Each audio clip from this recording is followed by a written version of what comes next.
The views and opinions of this broadcast do not reflect the views and opinions of Armed Media, New Productions and its affiliates. Enjoy the show.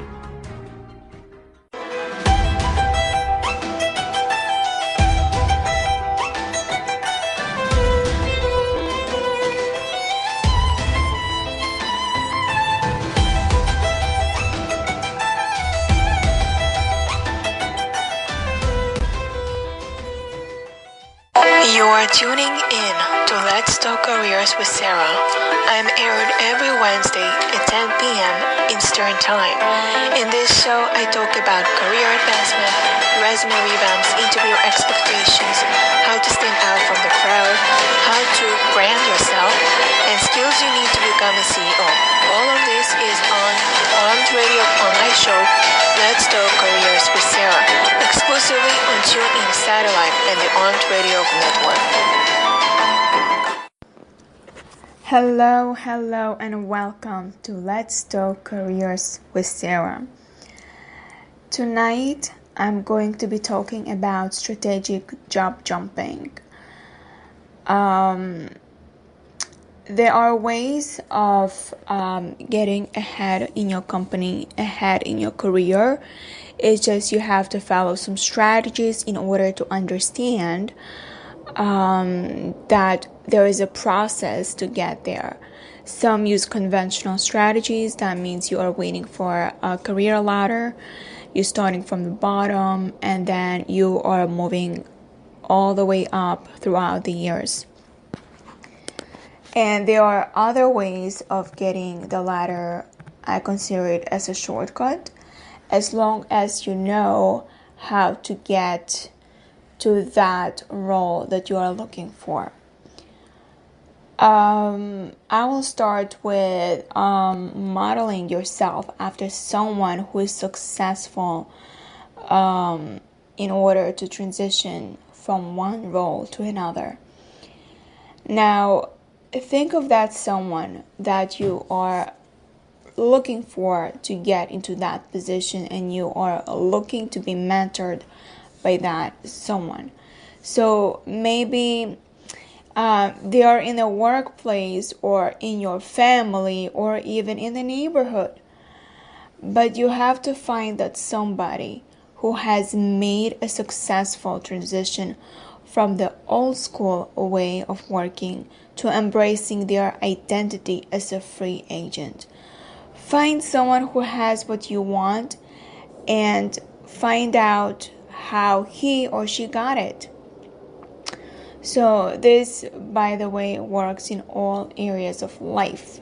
So model the behavior. Although easier said than done, this approach can be very effective. I'm not suggesting that you become a clone of someone.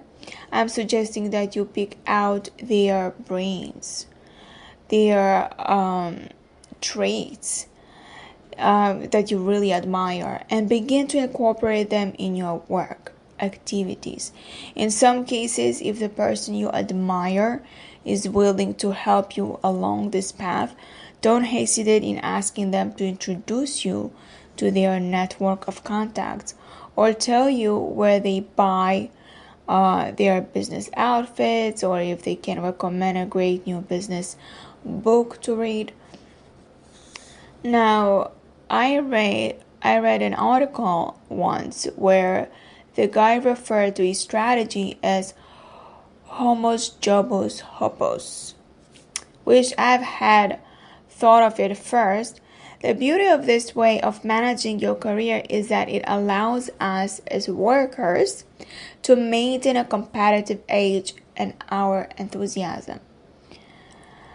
I can't tell you how many of my clients feel that they are stuck, welded really, to jobs which they have spent years in college preparing for and about which they are now thoroughly disillusioned. 5 years, 10 years, bummed out, burned out. My job is to prove to them that their options are wide open. And one of the reasons this is true is because a new look workplace allows and encourages job hopping. Remember, skills are transferable. People skills, problem-solving skills, and can-do skills are what I call universal skills. They apply everywhere. The fact that I wasn't great at turning my computer on, let's say, or wouldn't figure out how to reboot it when I managed to get it locked up, didn't prevent me from becoming a success in the technology industry. You have been a nurse for 10 years and now you want to try sales? You are an expert at keeping people calm and explaining why they need certain treatments they may not sure they need. How is that different from explaining to a client why your product is going to boost their sales or streamline their manufacturing process? Dental hygienist to accountant? Why not? Hygienist attention to detail is incredible. It's the same skill that is needed in accounting. Job hopping is a strategy that allows you to do that. Another great benefit of the strategy is that it often allows you to significantly increase your earning capacity. Staying at the same job for years and years pretty much guarantees that your salary increases will be in the 4, 5, or 6% range. But a nurse that was a client of mine, who eventually took a job in sales, tripled her salary with the first 2 years. The company you jump to also benefits through your new ideas and skills that the 20-year employee may not have needed to develop. By hiring free agents or consultants, they have the flexibility to be able to adjust their own workforce at a moment's notice, and they welcome people who are adaptable and understand the nature of the new workplace. I once watched a show called Whatever It Takes, and that was hosted with Grant Cardone. So it was a competition of all sorts of different backgrounds, different professions, and they all wanted to join and work with Grant Cardone to be in sales.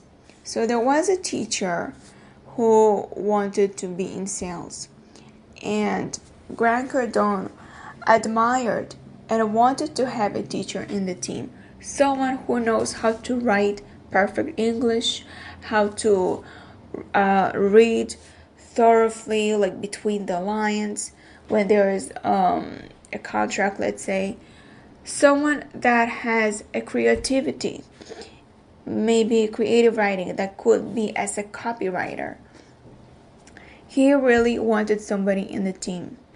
And what he said before hiring that person, that teacher, to the team, he said, when you are going to work for me, you are going to give up holiday pays. There is no holiday, there is no sick day, there is no vacation time, there is no summer breaks, whatever public school is offering, spring breaks, winter breaks, none of that is going to happen in his office. So he said that if she is willing to give up all the benefits that she used to get and be a workaholic basically, and be committed to his business, he would hire her for a high salary.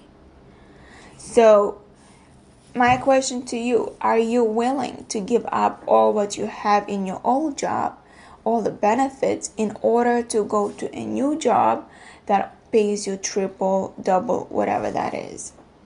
Think about it, because it's very important. If you have a family, if you have future dreams, think of what matters to you most. For some people, it's money. Someone has transitioned from low-level position, from a supervisor to a manager. It's a high pay, but your shifts are different. That person's shift was night shifts, and he never had night shifts before. He accepted the position, and now he struggles. But he has to make a choice. It's either you are going to get a high salary and low benefits such as night shifts, or you're going to work where you are and be happy with what you have for the next 30 years. So this is very important to think about. Now, you should think of job jumping as a career strategy. It's not something you do because you're upset with your boss or you don't like the new office where your company has relocated. The old modus operandi was stay at the same job for 40 years and retire. More recently, we were told change jobs every 5 to 7 years. But I'm telling you, you don't need to wait even that long. When I changed jobs 4 times in 5 years, it wasn't because I was easily bored. It was a career strategy.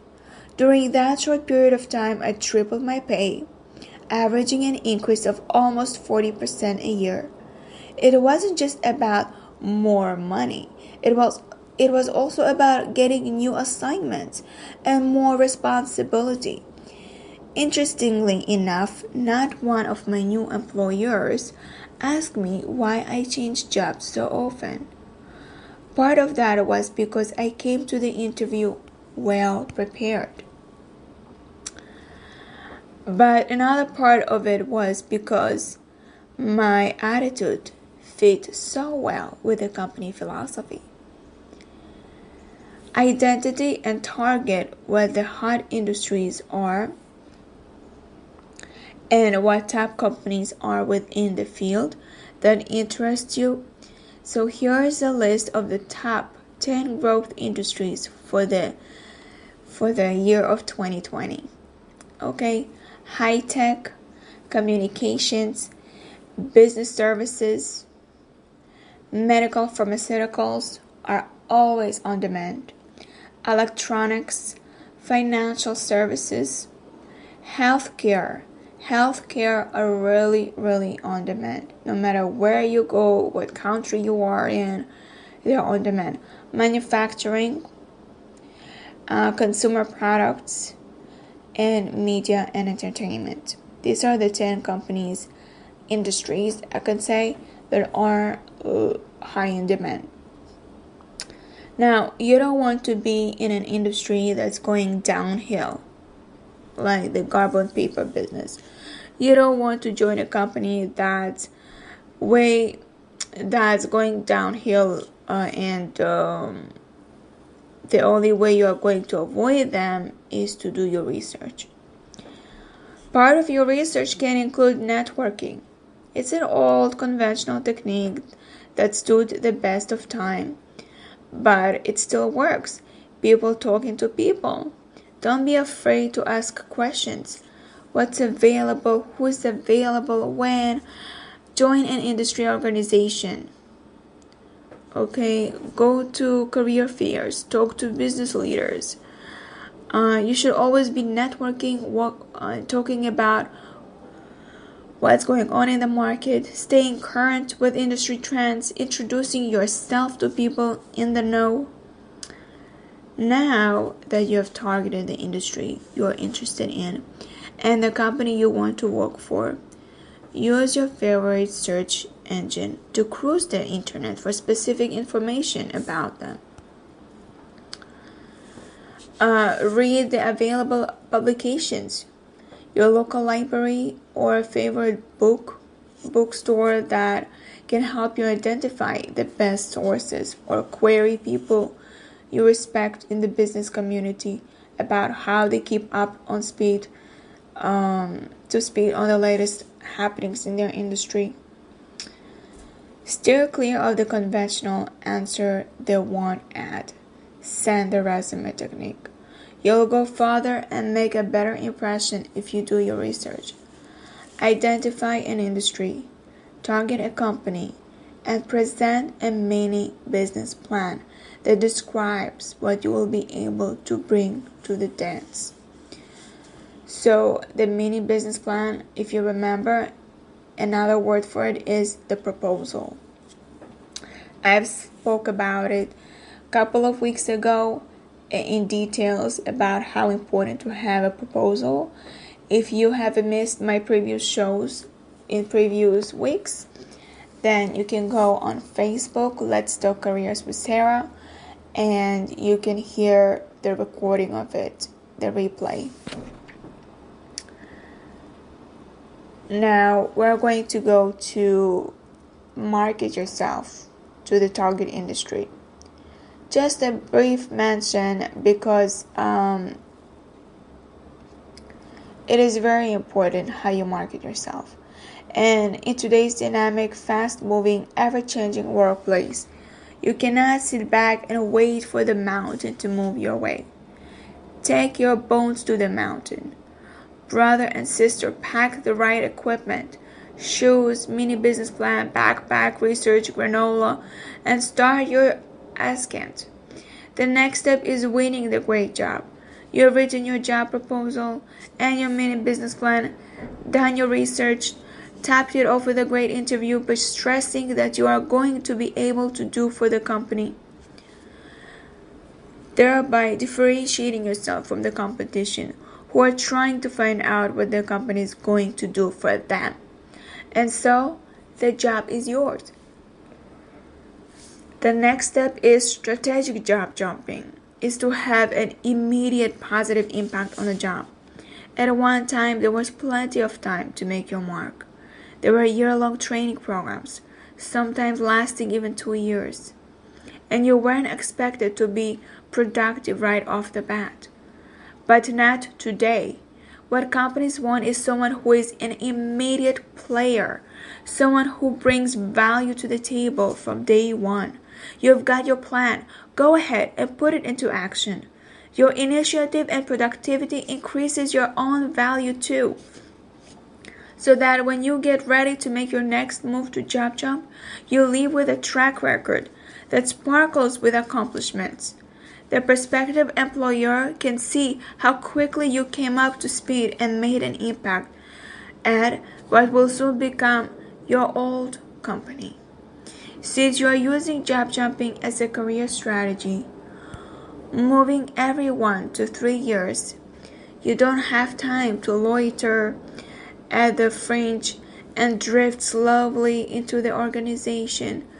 You need to be an impact player from the start, though not at the expense of thrashing relationships or not helping others to achieve their own goals.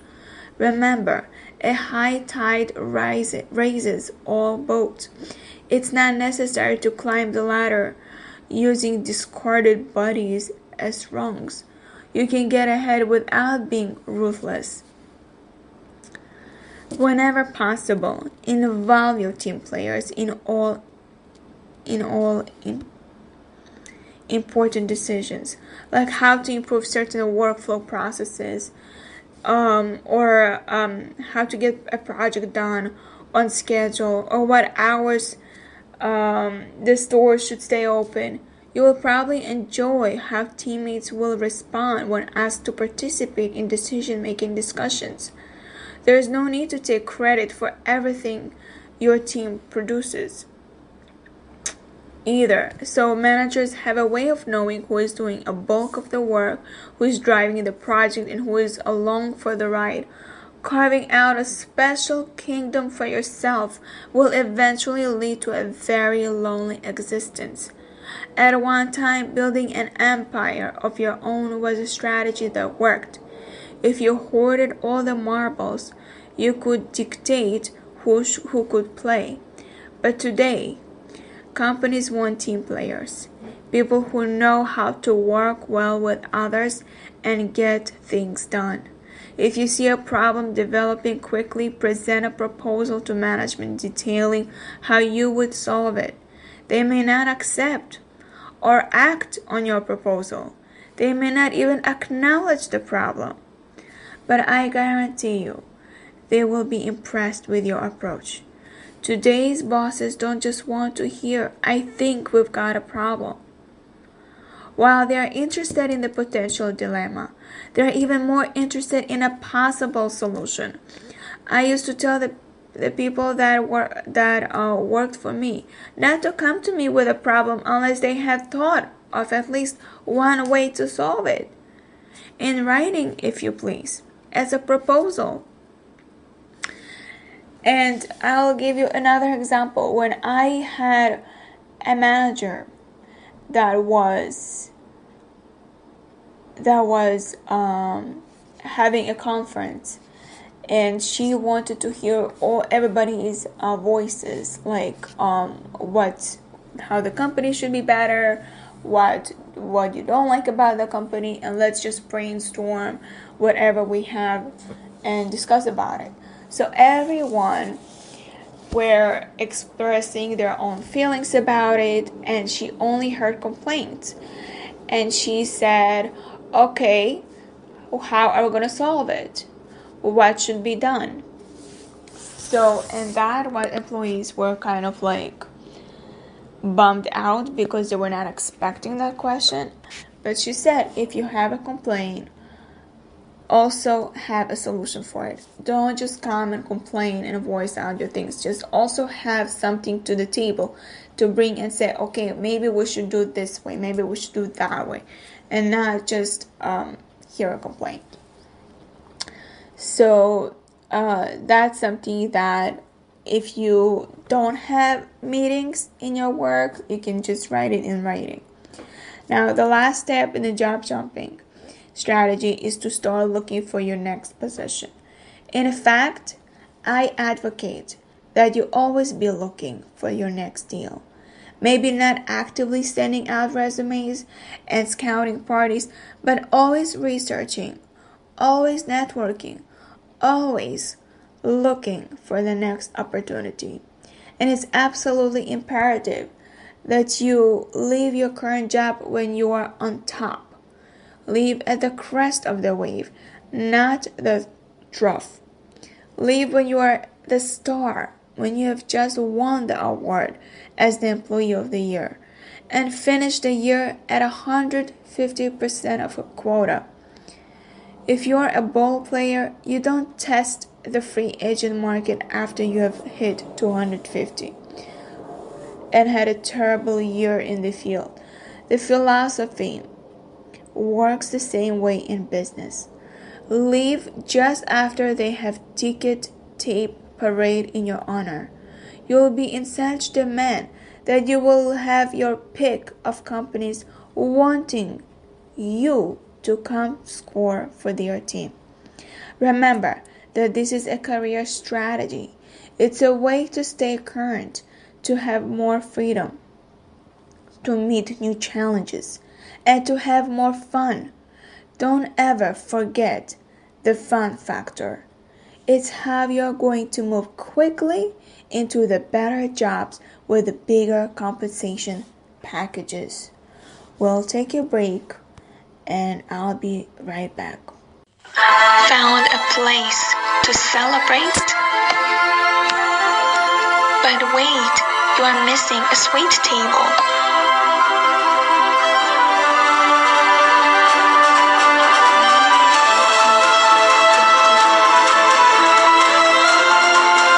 With fancy desserts and a menu full of items of your choice. Call 347-265-5063. You can have a sweet table as if you are a celebrity. Quality worth every penny. Order from New York Artisan Bakery.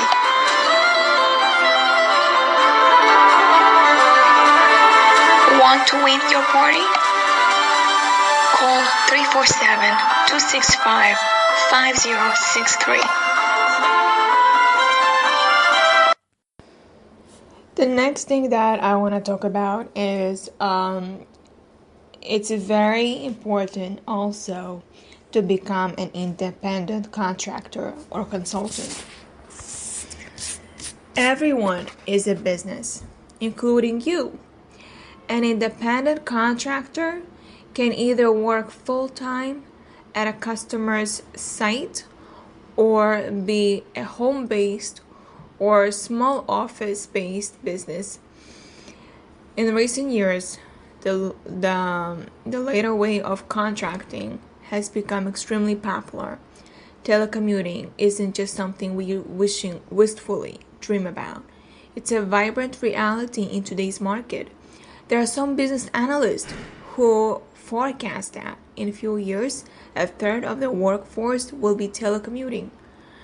The company reduces their infrastructure cost by having less office space, less office furniture, etc. Employees like it because they are not fighting traffic every day. They have more freedom and better life-work balance. Plus, according to a recent survey by the American Management Association, telecommuters get more done because of less office politics and fewer interruptions and distractions. So, here's how you can be most effective as an independent contractor or consultant. If you're working out of a home office, don't stay there all day. Use some time and get out into the marketplace. Meet with clients, with vendors, with fellow workers. Now you might be asking why? Because some of us have a tendency to forget that there is more to our work than writing reports. We need to continue to add new relationships that can help us down the road or reinforce the relationships we already have. Don't spend too much time on your personal computer at home. People tend to get lost in some wonderful backwater that has nothing to do with their business and spend hours and hours watching the alligators. It's wasted time. You'll end up spending 12 hours getting 8 hours worth of work done. Focus on servicing your customer better rather than on growing your business. There is a tendency when you first leave the sheltering warmth of corporate America to start on your own, to focus on building your business and getting more customers. Without the comfort of a steady paycheck, we tend to panic and sometimes forget our existing customers. The proper focus should be on giving your current customers unparalleled service, better than anyone else could provide. And don't think in terms of a formal, rigid, multi-year traditional business plan to guide you down the road of success. When you are an independent contractor, you have got to be extremely flexible, able to respond to exactly what the market's doing. For example, if you're a contracted salesperson for a computer dealer and the manufacturers are bypassing the dealers by selling their products directly to the corporate end users, you might want to focus your efforts on selling computer-related services instead of just products. And even though you have chosen a specific course, always maintain the adaptability to allow you to change direction should the need arise. It's not uncommon that companies sell off divisions or change basic business strategies with no notice, putting consultants out of an engagement that is common. Now, if you have kept yourself multi-dimensional in your skills, the chances of you being dumped are less. And don't let business run your life. Once you're clear of the corporate clause and of your own, it's easy to feel overwhelmed. Just stay focused and remember that you will be happiest if you achieve a work-life balance. Balance being the key word. By balance, I mean the ability to take your kids to a school event in the middle of the day, in the middle of the afternoon, or go watch an afternoon baseball game when your favorite team is in town. You may have to work late that night to get an assignment done, but at least you had a choice in the matter. One of the things I suggest to clients who are drawn to being an independent contractor is that they propose the idea to their employer. Show them a mini business plan that lists what you will be able to accomplish beyond what you can do now. Here's what I'll be able to do for you, XYZ.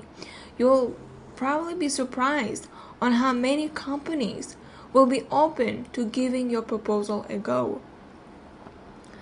I have also seen groups of people, whole departments, the accounting department or the advertising department, approach management with a proposal similar to the one an individual would use. That is, you spell out the advantages to the company of why it makes sense for them to outsource the department to the newly formed company of their ex-employees. One such example was Entex, who contracted their public relations needs to the folks who had been the company's employees in that particular department. If you make your case in clear, concise terms indicating where the company can save money on the bottom line, you will at least get a careful hearing, guaranteed. So, here are, in my opinion, the best fields which to become home-based or independent contractor or consultant: accounting, advertising or public relations, career coaching, like I do, editing or writing, janitorial, market research, telemarketing, office productivity, word processing, secretarial, now we call it virtual assistant, tax planning, technology, website developers, network engineers, etc. Becoming an independent contractor is clearly the hottest trend in the workplace right now. You get to make decisions about what is essentially your own business. But to be successful, you have got to make a bigger commitment in terms of being willing to do whatever it takes to get the job done. Maybe than you ever have, which doesn't mean working longer hours. Just keep in mind that the benefits are enormous. More freedom, more control of your working time, better work and life balance, to name just a few. The downsides are few, but they do exist.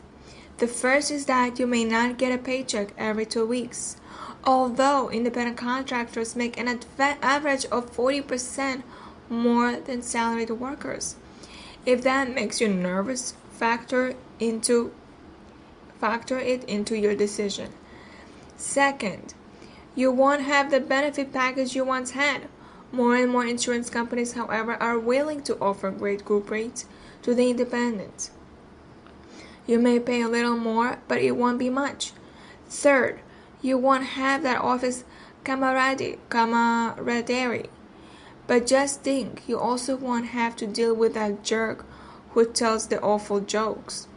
And if you are going to be a business, you are going to have to act like a business. Companies will look at you a little different than they did when you were an employee. You are now a business owner. Act the part. Be your own greatest fan. Believe in what you are doing. Confidence is contagious. Now let's share some case studies of my own. 2 years ago, Mark came to me as a highly skilled and highly successful technical project manager in the computer services business. He loved his job, but if he was assigned to a project for any considerable length of time, he got bored and lost interest. And working for the big computer services companies, he might get stuck on a job for a year or more. He admitted that he was happier and more satisfied when he worked on shorter projects. Mark was a prime candidate for becoming an independent contractor. We worked together on a game plan and decided that he would do best by marketing himself as an expert in a particular area of project management. In this case, desktop migration projects. As an independent contractor, he went to all the big companies in the Denver area and marketed himself with that expertise. How did he market himself? He simply developed a list of 50 target companies whom he thought might need his services. He then sent a one-page description of his new consulting firm to the CIO, Chief Information Officer, of each firm. This inexpensive piece listed his areas of expertise, the certifications he had received, a list of similarity projects he had successfully completed. Within weeks, he had secured several projects. Today, he has a thriving business working only the projects he wants, works out of his home, has lots of freedom, and the work-life balance he had always dreamed of. The second example is yours truly. Though I worked in several areas with my degree, and I had, it finally became clear to me that I worked best outside the normal restrictions imposed to anyone laboring within the system.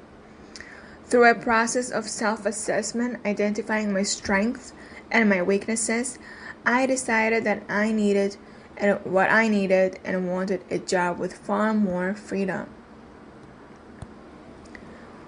Although I had adopted a job-jumping career strategy years prior, 3 years ago, I decided I was ready for another change. I took my own advice and consulted with several people I knew and respected to get some feedback about my strengths and weaknesses. The feedback I got about my strength was that I had hired and trained hundreds of people over the years. I was in fact a good career coach, so I decided to make career coaching a full-time profession.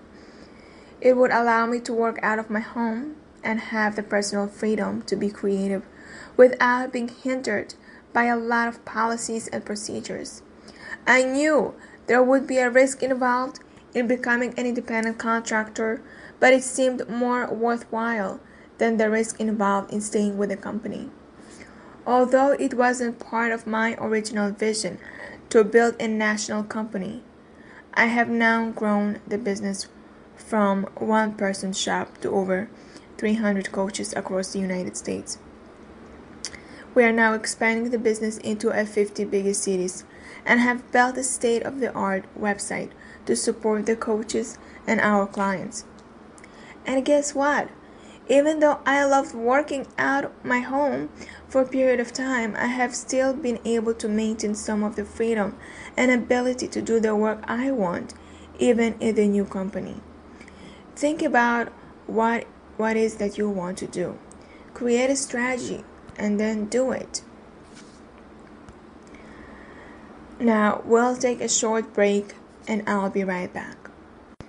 If you do have a question, please reach out to me in my email, letstalkcareerswithsara@gmail.com, and send me your question and I'll respond to it. Also, if you are on your computer or on the Facebook app, message me on Facebook, Let's Talk Careers with Sara, and I'll respond to you back.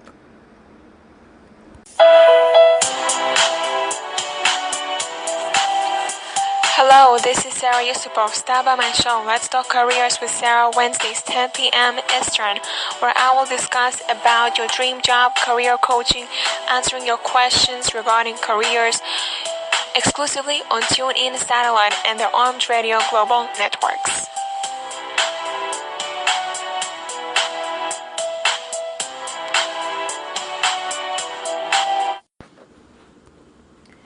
Now, there are exercises that you should really do them. It's going to be posted on Facebook, Let's Talk Careers with Sara, for you to download. And this is just an exercise for to answer the question, should you jump? And there is a formula for deciding if job jumping fits your career. And the way to know it is by answering the following questions according to the following scale. Now, 1 is strongly agree, 2 is sometimes, true and sometimes not. And 3, it doesn't really sound like me. So, I love change. Variety is one of the main fuels of my career. I am most productive when I have regular changes in my environment.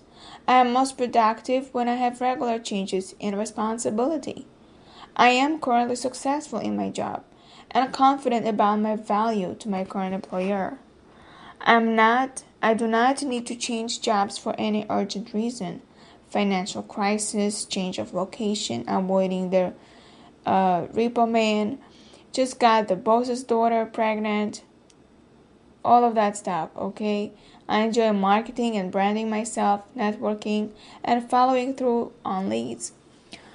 I am positioned, skilled, or trained to work in an industry that has high turnover or is undergoing significant expansion or change in market behavior. I can make difference for an employer in a short length of time. I don't take a year to learn to be effective in a new job. My career path is not primarily motivated by a desire for security and predictability. I have a career map, and changing jobs several times in the next few months will enhance my prospects of reaching my stated career goals. And then you total your points. Now, for the evaluation, if you got scored between 26 and 30, you are ready to begin job jumping. You have created a foundation from which job jumping can be a successful and profitable career strategy.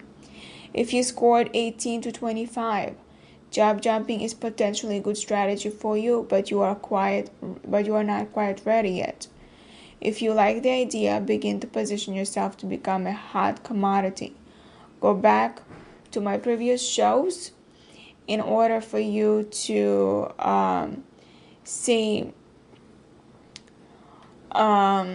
how you can be independent contractor, a job jumping, and on being a change agent and a star performer. So make positive steps in those directions and retake the test.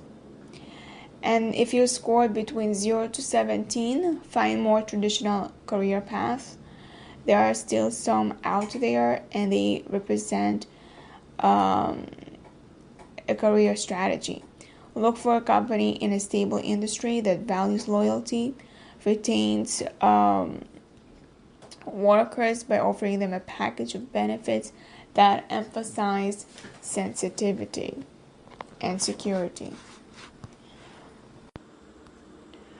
Now, there's another exercise, and it's about should you become a free agent. Now, these exercises are going to be posted on Facebook, Let's Talk Careers with Sara, and you are free to check and download them and really evaluate yourself for several times. So take a look back at your career map. What do you want your career to produce? Now, if your answer is something like freedom, independence, a variety, sounds like campaign slogan, free agency may be for you. If your answers read more like security, community, and consistency, this may not be the way to go. So the first thing you need to do is to research. Find at least 3 people who have successful free agent careers. Interview them and find out what they most like and dislike about being a free agent. Action. Write down your own core competencies. This is what you will be selling as a free agent and will be the foundation of your success. How could you leverage them into a successful free agent business? Begin to construct a business plan on this foundation. Now, you knew this was coming. Write down your weaknesses. Begin to consider how these might sabotage you and what you can do to prevent this from occurring. With whom could you team to fill in the gaps in your competency? And then do more research.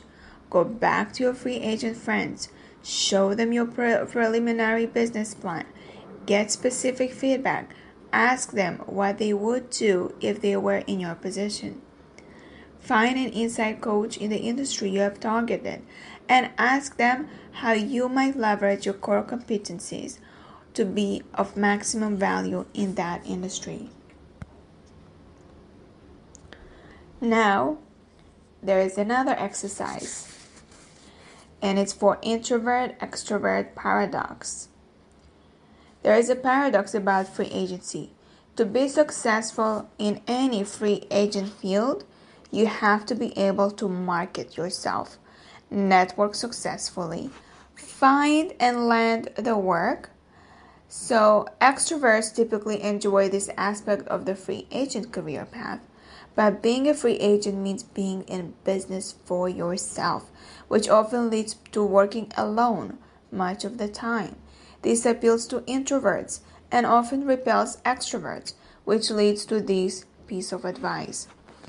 The extrovert, if you are an extreme extrovert who needs company, companionship, and camaraderie in order to love your career, don't create a business where you work alone.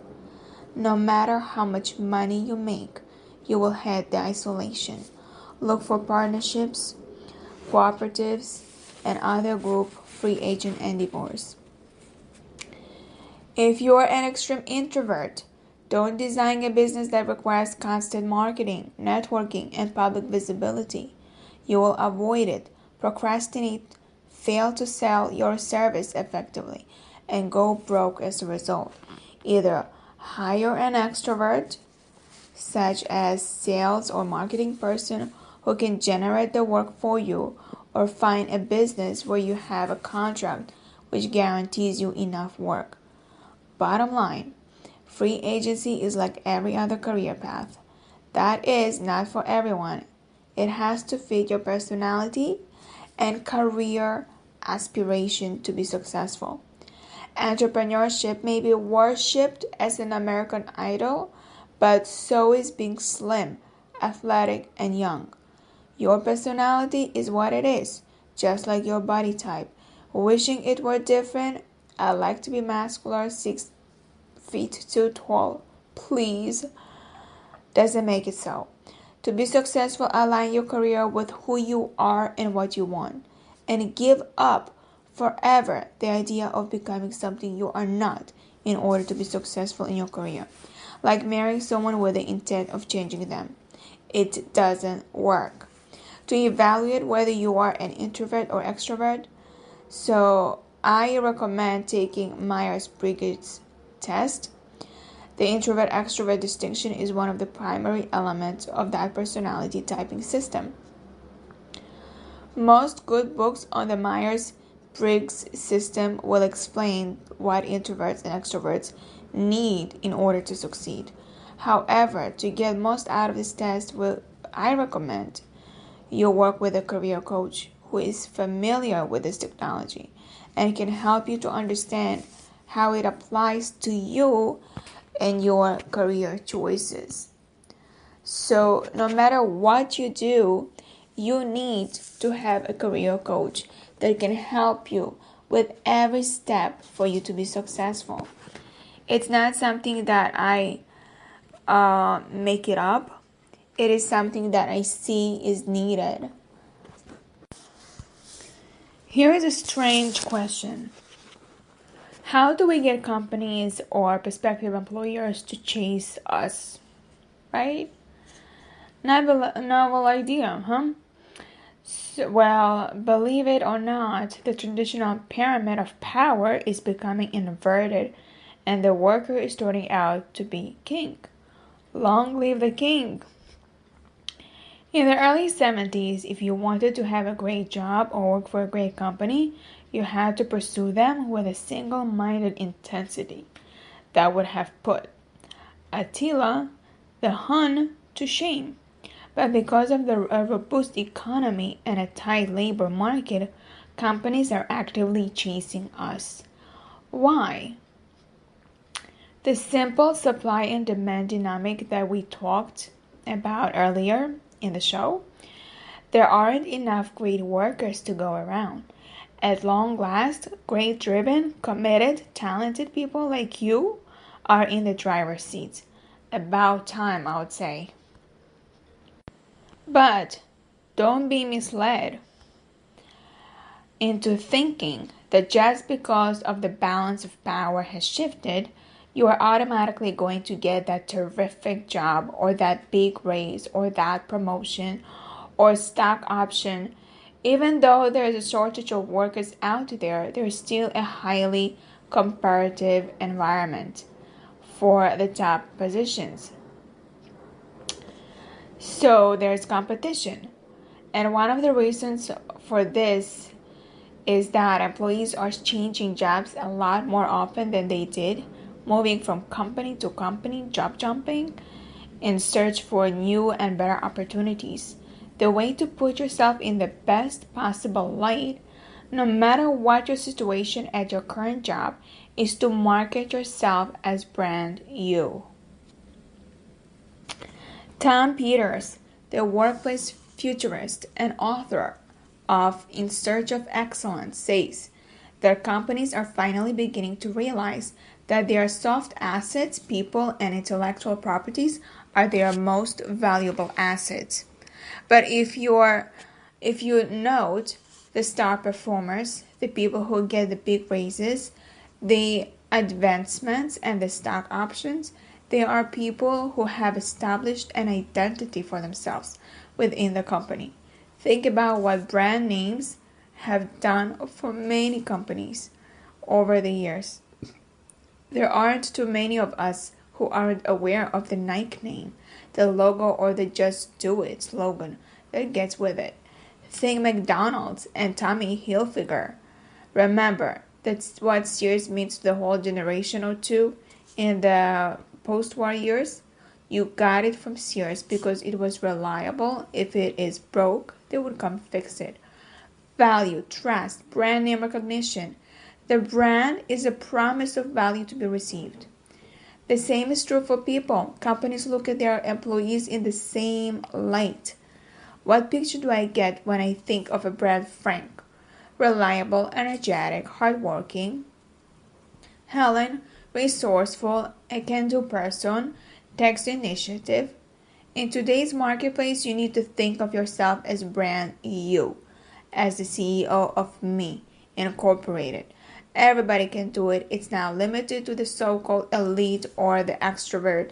You can establish brand you in your own way. Tips to follow. I know the idea of marketing yourself like a product is a little scary and certainly a little foreign, but it's absolutely critical in today's workplace. So, let's do a brand new self-analysis. And there are ways to check how strong your brand personality is. Let's start with making a list of the 3 or 4 things that you currently think you are known for in the workplace. Be honest with yourself. For example, you might be the top salesperson, or you might be known for being friendly and helpful. Get it? Okay, then list 2 or 3 things that in 1 year you will add to the list. Then, identify 3 or 4 ways that your current work or project is provocative and challenging. For me, the fact that each of my clients is unique is both challenging and provocative. If you are up to your elbows in corporate America, you may find the fact that you are done handcuffed by the bureaucracy to be your biggest challenge. Understand that some people are motivated by negative challenges, others by positive challenges. Your job is to figure out which kind works for you and then follow that path going forward. Then list at least 3 new things you have learned in relationship to work in the last 3 or 4 months that will help advance your career. Then, when the 2 or 3 things, a more prestigious title, performance awards, a column in the company newspaper, that would give you more of a marketing presence regional, or national than those you are using on your present job. For example, I was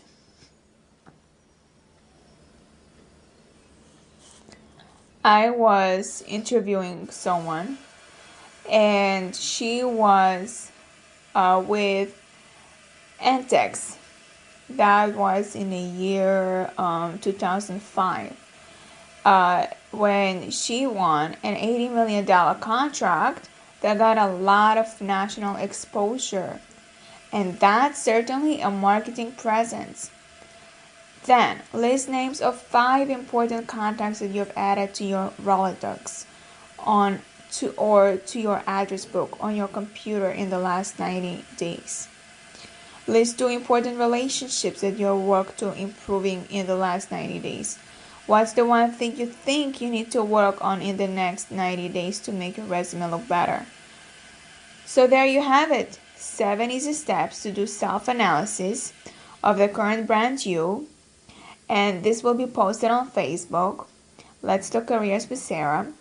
And how do you perceive yourself? How are you perceived by others? What are you going to help to improve the situation? Now that you have somewhat better idea of where you are currently positioned in the workplace, I'm going to teach you a 4-step process to improve that position, and that will be next week. It happens to be my personal belief that career satisfaction starts with taking responsibility for your own fortune, and there may have been a time when the company was more in charge of your destiny. But that's hardly the case anymore. There was also a time when years on the job had some relationship to job security. But as we have already established, that's gone. 2.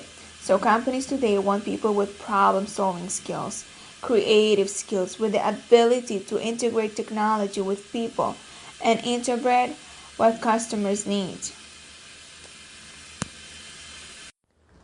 I am running out of time, so that will be another topic we'll discuss in my show perhaps next Wednesday. And I would like to say thank you for those who are listening to me. Thank you so much for doing your homework, by listening to experts like me about jobs, about resumes, and about how to be happy in a work environment. So I really want to say thank you again. So I'm going to see you next Wednesday at 10 p.m. Eastern Time on Armed Radio. Let's Talk Careers with Sara. You are tuning in on Armed Radio and Let's Talk Careers with Sara every Wednesday at 10 p.m. Eastern Time. I talk about careers and job hunting. If you would like to ask a question or would like to hear about previous shows that you have missed, you can find me on Facebook at Let's Talk Careers with Sara. You can learn about jobs, tips, and advice on my page. If you have a career-related question, you can just message me on Facebook.